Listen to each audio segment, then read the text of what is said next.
Sir, yung aking preno, yung kabilang kanan, hindi kinakalawang siya. So, naisip ko, hindi kumakagat yung preno sa kanan.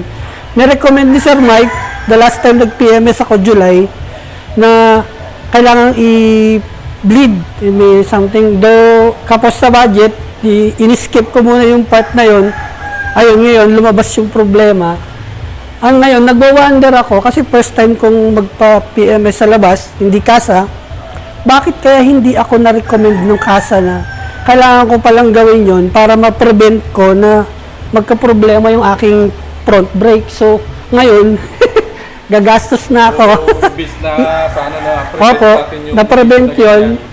So, wondering po talaga, bakit hindi nila nilagay sa recommendation na immediate yun at magkakaproblema ka.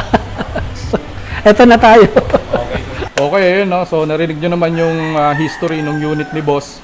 So gagawin natin dito is i-rectify natin, bunutin natin yung ABS, and then i-overhaul natin yung kanyang ABS system. So hopefully by doing that, ma-rectify natin yung issue nung problema ni sir na hindi kumakagat yung preno niya dito sa kanyang front right hand drive ng kanyang unit.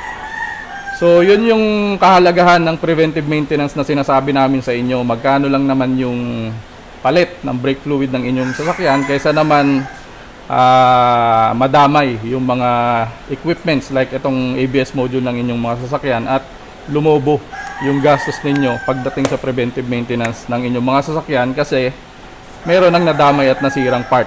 So hindi natin yan pwedeng ipagsawalang bahala na pababayaan natin na wala tayong hindi kumakagat yung preno natin sa harap dahil 80% ng braking power ng ating mga sasakyan is nanggagaling sa front brakes.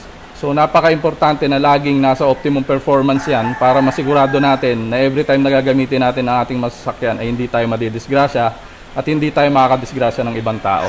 So yun mga boss, yun yung tip natin for today. Gagawin muna namin to. And i-update namin kayo dun sa rectification process ng aming gagawin dito sa unit ni sir.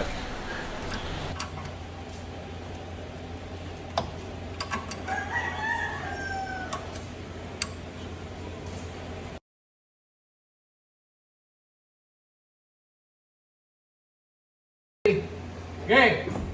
Pa. Okay. Pa. Okay. Okay. So ayun no, nagawa na natin, na-rectify na natin yung unit ni boss, yung kanyang Toyota Vios regarding do sa issue niya na hindi ko makapit yung preno niya dun sa harap. So test drive tayo and titignan natin kung kumakagat na yung preno ni boss. And then as you can see, sobrang lakas ng preno, hindi pwedeng hindi naka seatbelt. Ano masasabi mo? So yung tip natin for today mga boss, good day and sana nakatulong. Peace out. And mako-comment ko lang talaga na the staff dun sa inyong shop is accommodating. Talagang madaling kausap, madaling lumapit, madaling magtanong. Recommended talaga.